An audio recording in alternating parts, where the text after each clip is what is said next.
And now, The Money Show with Stephen Grootes on 702. Let's walk the talk. The Money Show with Stephen Grootes is brought to you by ABSA Corporate and Investment Banking, turning intent into execution. That's how ABSA are invested in Africa's energy future. Good evening to you. Welcome to The Money Show. 9 minutes after 6 the time. Plenty to come. I mean, one of those days at the end of one of those weeks when really there's been actually quite a lot of corporate action. MTN, the latest, the results coming out of Nigeria, but also that legal dispute in Ghana having a big impact on their shares. And in the US, pretty much the same thing. The mega cap shares, the big tech stocks going back and forth quite strongly. When we spoke to Viv Govender last night, he was pointing out what's been happening with Meta. They were down by about 10% when we spoke to him. Microsoft went the other way today. Amazon were up 12% at one point on the NASDAQ. So many different things going on at the moment. Just one of those busy weeks. We'll talk about it in more detail in about 20 minutes. But first, the latest around electricity. So Rudi Dicks, you know, he's the head of Operation Vulindlela. He's in the Presidency. I think that's going to be an important conversation.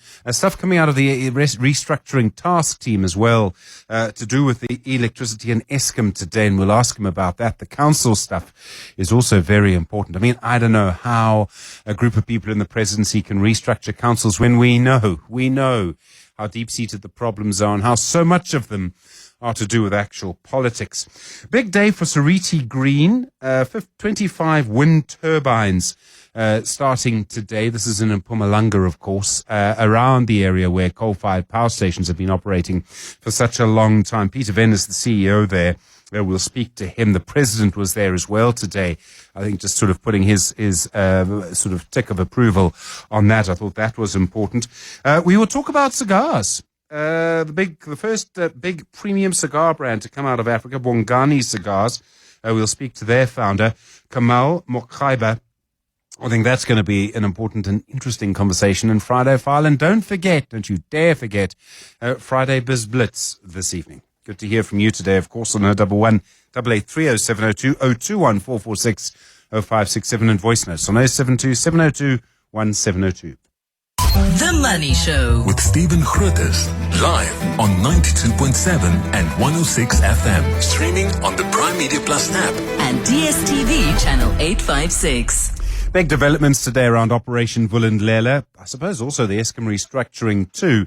Operation Vulindlela releasing that quarterly report.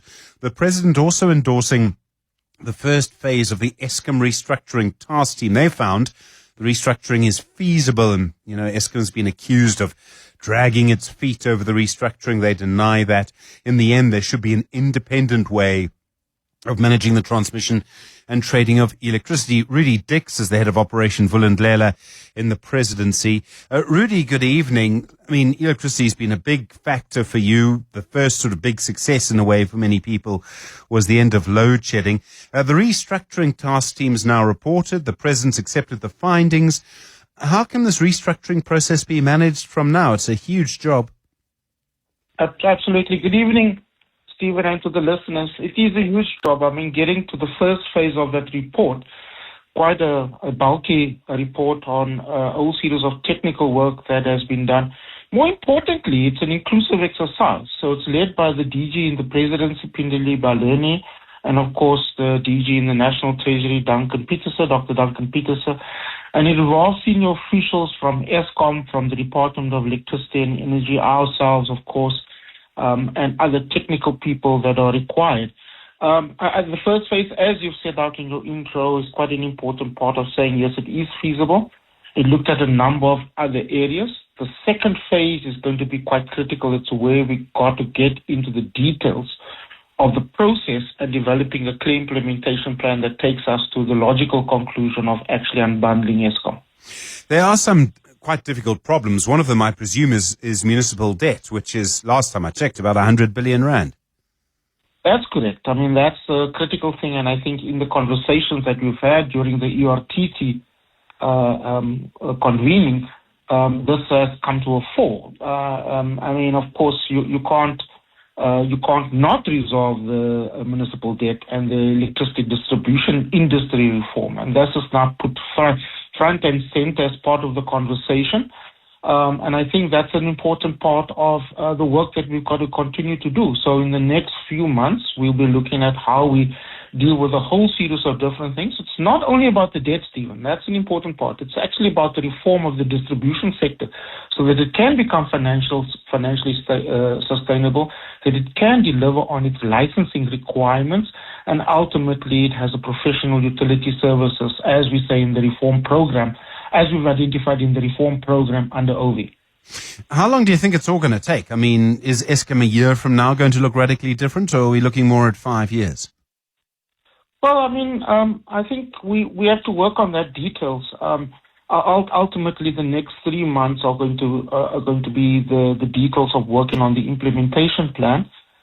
We've got to agree on the sort of date for when this would happen. I think there are different views on it. But radically from a year from now, we do think that it's potentially possible for Eskom to look very different with the unbundling of the transmission system operator. Certainly, I think that would be an important part. So remember, this is also tied into the broader reform of the electricity market, and that's what in your introduction as well, the launch of the OV quarter one for 26-27 financial year. You would have noticed in that report the introduction and the finalization of the roadmap towards the external launch of the South African wholesale electricity market that would take place in the first quarter of the financial year, government financial year next year. And that's quite an important part. To have a competitive market requires for us to be transparent and have an independent transmission system operator. That would be part of that market process. And of course, designing the market, making sure that they buy electrons and a whole series of different functions that are given to them by the regulator. The other issues for Operation Vulindlela, I mean, there are many of them. There's been a lot of progress, for example, at Home Affairs and visas. I do think people are waiting to see if there's any progress in local government. I mean, there's something happening on the 4th of November. I forget what it is now.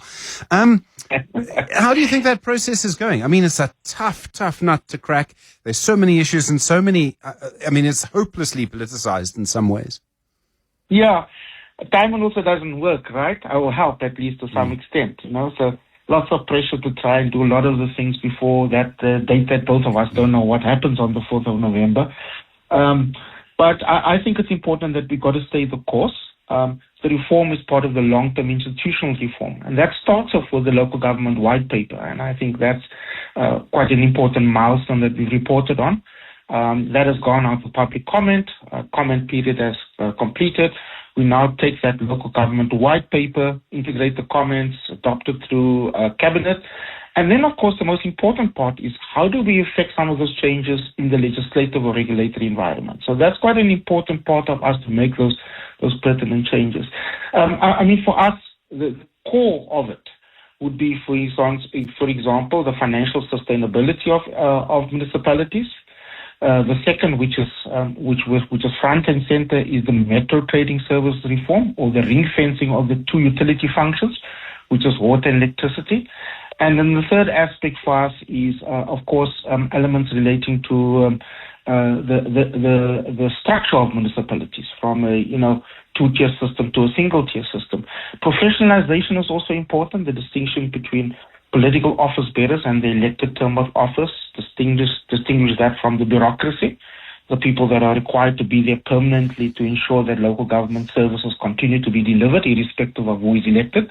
These are all important elements that we've got to get through quite quickly. I think ultimately it's going to be many of the changes are going to take many years to do. But you got to start now, and there are some quick wins, as you can see with the metro trading services. At least if you can professionalize and create professional utility services in the metros, that's a good start. Tied to that is water. And obviously, Joburg for the moment is the focus, partly because so much media is in this town. But, there are plenty of other metros and other municipalities that have big water problems. But Joburg Water doesn't seem to have the resources it needs. The city of Joburg is often accused of kind of withholding some of the money that's actually due to Joburg Water. Do you think this is going to require a bigger sort of political intervention? You probably want to avoid that if you can. No, of course. But this is the purpose of ring fencing the utility, isn't it? By ring-fencing the utility, you ring-fence its revenue and expenditure functions, which means that Johannesburg Water, if one logically follows the Metro Trading Services Reform Program and that incentive program, means that, those who pay for water services, and for example, you and I are citizens over here, we pay to Johannesburg Water, they collect the revenue, and they're the ones who decide on the expenditure, right? And that's operational expenditure, the maintenance expenditure, and capex expenditure. And if there are surplus over, which generally would be the case for water, that's what they would have to deal with their shareholder, which is the city then. So it's an important part of that ring fencing. Tough choices, but critically to have professionally run utilities, you have to do that. You cannot have excessive cross-subsidization, which is an important part of the municipality. But the core is if one uses Johannesburg Water, the core is that you collect revenue primarily for your most important functions, operational, maintenance, and capex. Rudi Dicks, thank you so much. Really appreciate the time. Rudi Dicks is the head of Operation Vulindlela in the Presidency. 19 minutes after 6. The Money Show. Explainer. President Cyril Ramaphosa in Mpumalanga today to see the first 25 wind turbines that are part of that massive renewable energy project run by Seriti Green. Around 155 megawatts of renewable energy being produced there now. The project should eventually see around 900 megawatts being produced. There are a huge amount of money being invested as well. Peter Venn is the CEO at Seriti Green, also in charge of the team that's created the largest wind farm in South Africa. Peter, good evening. Thank you for your time. I mean, these wind turbines are huge. The project is huge. How long has it taken you to get this first section going, to build the turbines, test them, and actually have them delivering power? Stephen, good evening to you and to the listeners from a cold and windy Mpumalanga. Big shout out to Rudi Dicks, who's helped the renewable energy sector a lot. Stephen, it's taken me 15 years to get to this point where I can call it a commercial operation for this plant. This plant in specific has taken 8 years from the investment decision of starting to secure land. And we joined the Seriti group just short of 4 years ago now. And we're able to access the capital of the Seriti Group to build this project out. So we've deployed just short of 15 billion rand over the last 3 years on this project. It's a strange question, but how much does each turbine cost? I mean, 15 billion rand, 25 turbines, just divide one by the other? No, Stephen. So the first phase of the project, we're on phase 3 already. The first phase, which we launched today, 5 billion rand. 25 turbines, so fully amortized 200 million rand a turbine. Once you're finished, how many turbines are you going to have when the entire thing is finished? And if it's an area that's windy, if you've got grid connections there already, I suppose the only limitation is how much land there is in that nice windy area, because you can just keep expanding. Stephen, Mpumalanga is the energy heartland of South Africa and the home of the just energy transition. There is plenty of grid capability, 6 gigawatts, more or less. If you read the latest documents, this project, when finished, will be 127 turbines, 900 megawatts. And across the road, we're building a further 60. So we'll take it up to 1,500 megawatts over the next 36 months. And how long does each one last? Because obviously you don't want to have to replace them all at the same time either. If you build them all and start them all today in, 10 years, 50 years, you'll suddenly have to replace them all at the same time. How do you manage that? Yeah, Stephen, you've got to look at it as a little bit piecemeal. The roads will last 50 years, the big grid infrastructure 50 years, cabling 50 years. Towers will last about 30 years, blades might last 15 years. So you will have a program to keep things new. Maintenance, as we know in this country, is critical, but very comfortable that the towers and the nacelle and the generators will be standing for the next 30 years. The maintenance, I know that solar panels need a little bit of maintenance, not a huge amount, but they do need some. Wind turbines have moving parts, solar panels don't. What kind of maintenance do they need? And are we going to see the growth then of a kind of maintenance industry around your farm? Absolutely, Stephen. We'll see that, and I call it cross-skilling. We'll see people coming out of the coal sector. There's a lot of rotating equipment in the coal industry if you look at conveyor belts and the such like. And we'll see cross-skilling. We're hoping to leverage the Eskom Kamati Wind Training Center to do that, and we'll be building out technicians. The big challenge is we're the one of one at the moment in Mpumalanga, our closest wind farm, Beaufort West, 1,000 kilometers away. So we look forward to other industry participants building and operating wind farms so we can create a complete industry in Mpumalanga. You've obviously built in an area where the wind blows quite strongly. If we do have a bit more global warming, my understanding of that is that heat is energy, and therefore the wind will blow more strongly still. How much wind, how fast can the wind blow? I'm not putting this very well. How much can the wind turbines withstand? Yeah, Stephen, you get a lot of different types of turbines, just like car models, I would guess. And so you can get turbines for different winds. So what we are lucky enough in Mpumalanga is the wind is very benign. It's not so rough. We don't get the Cape storms. So we have a lower class of turbine, which means it's a cheaper turbine. Not that it's inferior. It's just based on the wind. And the blades can be much longer. So this project, the blades are 92 meters. And our next project, the blades will be 102 meters. And I presume the longer the blade, the more, the faster the whole thing turns? Yeah, it just captures more energy out of the wind. So you can generate more energy. So these turbines we celebrated today are 6.2 megawatt turbines, and the ones we'll do on our next project will be 10.5 megawatt turbines. You mentioned Beaufort West has something like this. I've seen some others in the Western Cape, all of them very far from Mpumalanga. I know in Daar there is a kind of solar panel hub. If you were going to build solar power anywhere in South Africa, Daar would be a very good place. Are we going to see Mpumalanga turning into a massive hub where you're going to see lots of wind? You can have solar there too, I would imagine. I mean, it's amazing how resilient, just because a place had a lot of coal, you suddenly also a place with a lot of wind turbines. Stephen, one of the big opportunities for the country is to repurpose reclaimed land, a land that has been mined, and use that for solar panels, batteries. What mines have is plenty of grid connection, which is in shortage in the rest. What you also have to remember, it's far better to generate closer to the demand. A Daar solar park is sending electricity 1,000 kilometers, and there's technical losses, stuff we don't want. So it is better to have these projects in amongst where the demand is, and particularly if we see industrialization, particularly in our mining sector, it's better to have that. So big batteries in Mpumalanga, watch this space, along with solar and wind. Peter Venn, thanks very much indeed. I know it's been a big day for you. The CEO of Seriti Green, the president was there earlier. Amazing to see once momentum builds in the sector. I think it's unstoppable. Look at what's happened in, the famous example is Texas, of all places, that produces a huge amount of renewable energy. Australia as well, and the wind, unlike solar, the wind blows at night too, 27 minutes after 6. The Money Show. The markets. Grant Nader is a portfolio manager, Benguela Global Fund Managers. Grant, good evening. MTN down very significantly today. Part of it, the Nigerian results looked quite good, I thought, but the issue is Ghana. Yeah, good evening, Stephen. Definitely, the Nigerian results were solid. They're continuing that path of recovery there.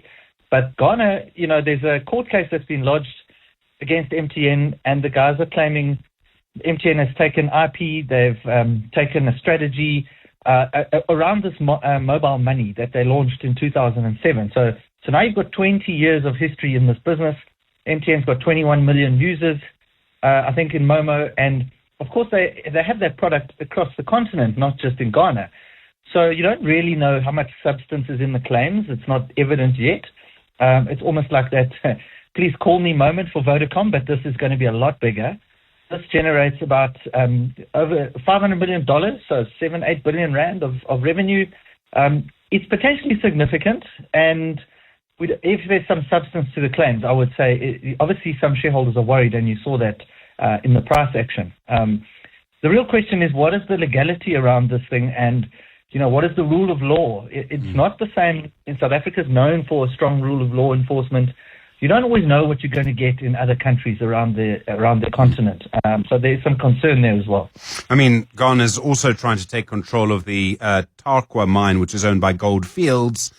Diplomatic relations between us and them are not great. So all of that for MTN to suddenly contend with. The big mega cap results in the US. I mean, Meta were down significantly. Windows were up. Amazon's up today. What does it all mean, Grant? Yeah, I mean, these are market moving. In terms of market cap reporting, mega trillions on the table. What we've seen is we're actually seeing accelerating growth coming through the cloud providers, from Google to Amazon to Microsoft. And Meta's results were also pretty good, but the market doesn't like their spending because we don't understand where it's all going. But what they have all reaffirmed is that they are going to continue to spend the same, if not, and potentially more, of the big capex build-up that's actually been driving the U.S. economy, and in fact a lot of the global economy and some emerging markets like South Korea and those that have heavy chip making and data center infrastructure capability. So it really is it's important because that's been the key driver of a lot of things this year. And for me, it's an affirmation that they're starting to see some returns on this massive capex investment and the fact that they're going, they're doubling down on it. And then, I mean, it's been interesting just watching central banks. We know inflation's going up, and yet we've had, 3 banks, I think, in the last few days keeping rates on hold when you would think maybe actually they would go up. Yeah, absolutely. And actually, you could add South Africa to that. We kept our rates on hold last week. You've got BOJ this week, the BOE and the Fed, all keeping rates on hold. But inflation is creeping up steadily on all measures. Just look at the oil price. You can see it across a number of other commodities. And the truth is you're actually seeing it in the long bonds today. You're seeing the US 10-year spike to the highest in over a year. It's at 474. So the less pain you're willing to take in the short term as you keep rates lower, the risk you take is that you unanchor inflation expectations over the long term. You're seeing the Treasury in inflation-protected securities. Those yields are starting to move up. So I am starting to get a little bit concerned on the long end. And, of course, if the US goes, there's a psychological level above 5%, starts to put a lot of pressure on long-duration assets. So your high-growth tech, that could come under pressure. It's definitely a space we need to watch out closely. And we've got the same risk playing out in South Africa right now.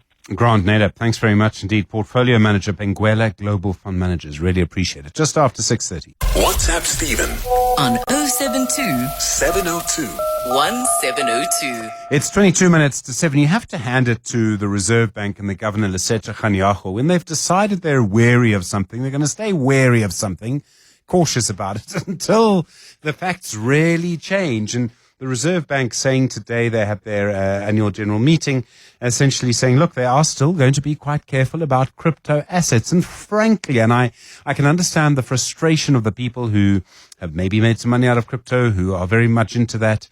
I think that is the bank's job. Their job is to be cautious. And you know that we've heard really strong criticism for the sort of draft regulations that will change the way that foreign exchange works. And crypto being classed in certain ways. And I got the sense that Kganyago kind of understood why the criticism had been so strong. He said, look, we're not going to make everybody happy. And that's fine. But, you know, they do need to manage, I think he used the word balance, and you need to sort of limit risks. I think that's important. The other thing, and it worries me a little bit, is around AI. And he did talk a little bit about some of the dangers of that. And we know, and I remember talking to Mpumalanga Zondi and others about it when that large language model, that AI model essentially broke out from OpenAI and got into the open internet and then hacked into another company. Anthropic saying overnight, in fact, the same happened with them. And they didn't know for quite a while. It was only when they did a review that they realized that this had happened. And frankly, I mean, and this is the scary thing, when it's happened at 2 of the big AI companies, you know it's actually, you know a couple of things. One is the chances of it having already happened and us not knowing to another company is probably pretty high. The third, or the fourth thing, is that you know it's going to happen again. And that's the scary thing too. So how do you protect against that? As I say, you know, I would rather take a hard sort of, Eskom being offline for a week than a real problem at one of our big banks. And we've spoken to people about that, and they've all said the same thing. Our big banks are incredibly well protected. Now, look, no one's going to say never, but still, I do get the sense they are incredibly well protected. 20 minutes now to 7. The Money Show. The Friday File. The Friday File. 13 minutes now to 7 the time. Don't forget the Friday Biz Blitz in a few moments. Are cigars still a thing? And I must remind you, obviously, there are health issues around cigars. It's not like smoking a cigarette, and it's not like vaping, but there are some issues you need to be aware of in the mouth and the tongue. But I think for some people, the buzz of a cigar is still quite a big thing. And there's a certain sort of thing about it that, it sort of says luxury or it says wealth. And for many years, whenever I've heard the word cigar, I've automatically thought Cuba. Now there's an operation producing high-quality cigars here. And in fact, the first premium cigar brand in Africa, they're called Bongani Cigars is the name of the company. The founder and CEO is Kamal Makaiba. Kamal, good evening, and thanks for your time. I mean, obviously cigars need tobacco. They need specific types of tobacco. Where's your tobacco coming from? Stephen, thank you for having me. We buy our tobacco so we don't grow our own tobacco. We buy tobacco from the best producers in Africa and outside Africa. The tobacco for cigars is very different from the tobacco for cigarettes. It's got nothing to do with it. The tobacco for cigars takes about 3 years to mature prior to rolling, to being suitable to be rolled into cigars. And of course, the cigars are then aged after that. So some of the best in the world, and this was actually one of the reasons why we started the business, is, in the cigar world, the wrapper, the external leaf, is one of the most important leaves. And one of the best cigar wrappers in the world comes from Cameroon in West Africa. So we source some of our wrapper from there. And then we work with farmers all over, both in Africa and outside Africa. And processing it into a cigar. It has to go through quite a process. Where are you doing that? I mean, did we even have the skills to do that before you started? No, we didn't. Africa, as so often is the case, produces top quality prime material, such as coffee, for example, and tobacco. And then that is exported to elsewhere where it is packaged into top class products. So at the time, I happened to be in Mozambique on a different project, and I thought, why don't we produce? We have excellent tobacco here. And we have labor. We have people eager to work. So why don't we produce the cigars here? So I went to the Dominican Republic, and I hired a team of cigar rollers from the Dominican Republic to come to Maputo, not to produce cigars, but to train our team of Mozambican cigar rollers to the same level as in the Dominican Republic. So up to a world-class level. And that was about 10 years ago. And then we did bit by bit, making our fair share of mistakes and so on. And now we have a team in Maputo. We're based in Maputo in Mozambique, and we have a team of top-level cigar rollers. How long does it take to roll a cigar? I have to tell you, that's something I've never done. To roll one cigar, it probably takes less than a minute. But the process to get you there and the process to get a cigar from a tobacco seed to a cigar sitting on a shelf at a tobacconist takes about 3 years. Okay, so yeah, a lot of that is the growing. You've got to manage the crop. You've got to harvest it at the right time. You've got to make sure it's of the right quality. All of that, it's basically a process of quite intensive farming. Yes, you can look at it a little bit like making whiskey or making wine.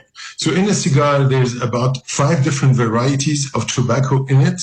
There is an element of growing the tobacco leaves, but then there is aging there's fermenting of the leaves, which means piling them in a high pile and rotating that pile every day for a period of 9 months. And then you let the tobacco sit and age for a while. Then you produce your cigars, and then you rest and age those cigars as well.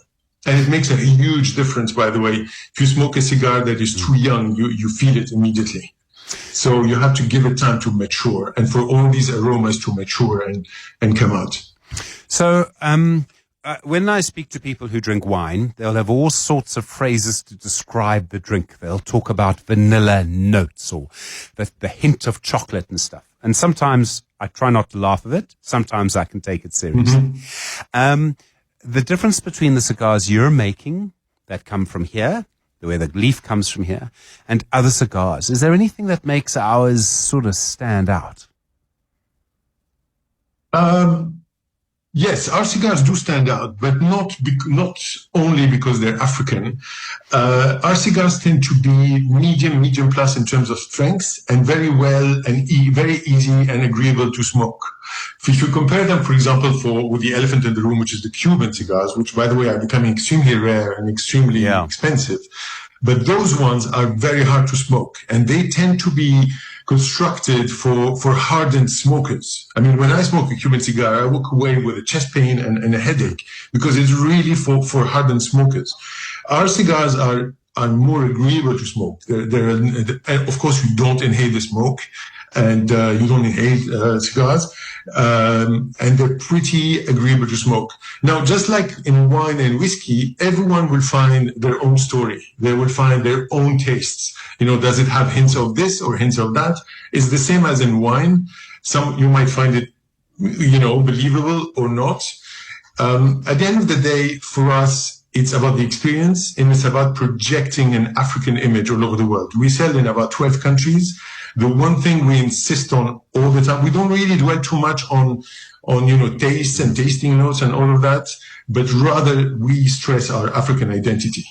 And of course, Bongani means be grateful. And that is something that we communicate on all over the place, from Texas to Ghana.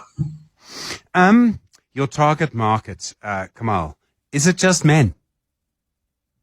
No. We are increasingly enjoying cigars. There is no more taboo about this whole thing with men and so on. It used to be that your average cigar smoker, you mentioned luxury and wealth projecting that image. It is true, but it's also increasingly an image of, I would say, gratitude and bonding. People invite their friends to come over, enjoy a few cigars together and a few drinks. They're not trying to impress them. They're trying to share something with them. So this image of the forbearing boss in his corner office smoking his cigar, that's a little bit gone.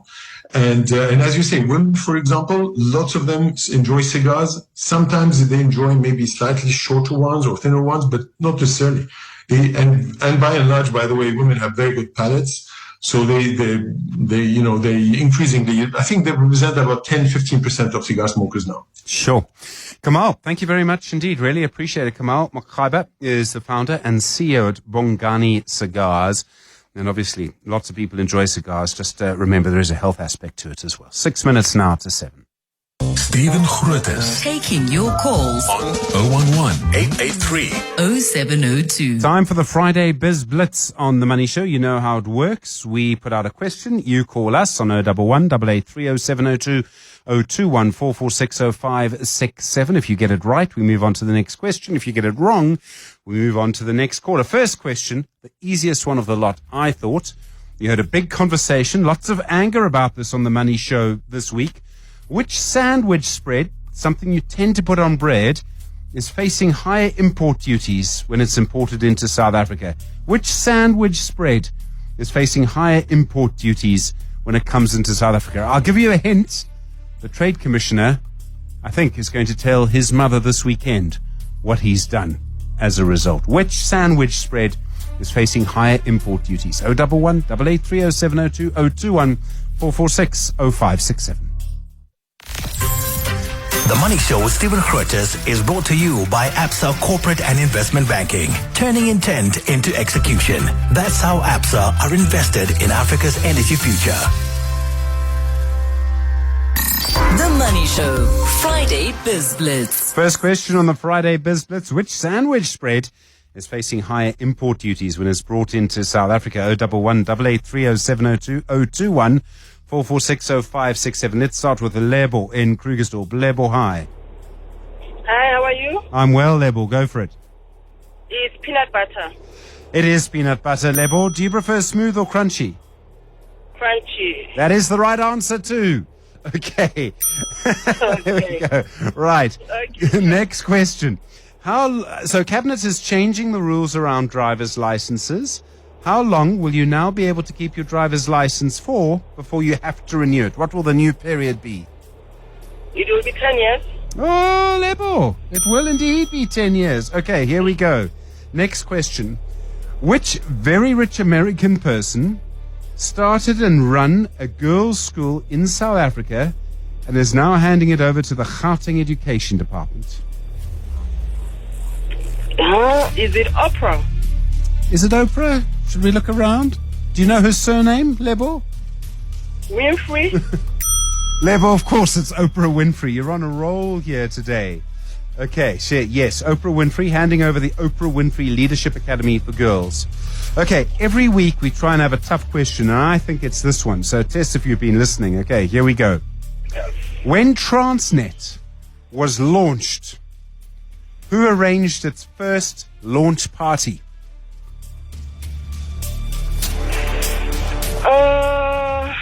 Trevor Manuel? That's a great guess, Lebo. It's a great guess. But it is just a guess. I'm going to have to let you go, Lebo. Thank you. Who arranged the launch party for Transnet? How carefully were you listening to the show this week? Ina in Kalani. Ina, hi.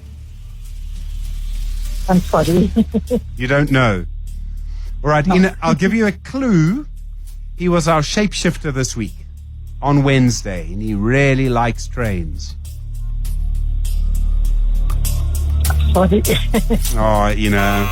Okay, Ina and Kalani. Okay. So he was our shapeshifter. He really likes trains. He's someone who talks about logistics all the time. You hear him on the Money Show quite often. 011 8830702 021 446 0567.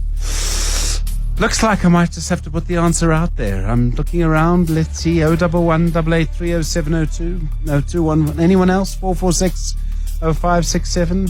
Who arranged Transnet's first official launch function? He was our shapeshifter this week. Let's see if we can get an answer. Because it would be fun to end on a high, I think. Always fun to end on a high if we can. But yeah, I know it's a difficult question. I thought it was a difficult one. Tom in Santon, do you know the answer? I do. It's John Hunt. John Hunt? Yes. No, Tom. I'm afraid it isn't. I'm sorry, Tom. The answer was the person who is now a professor of macro logistics, Professor Jan Havengaard. It's 7 o'clock.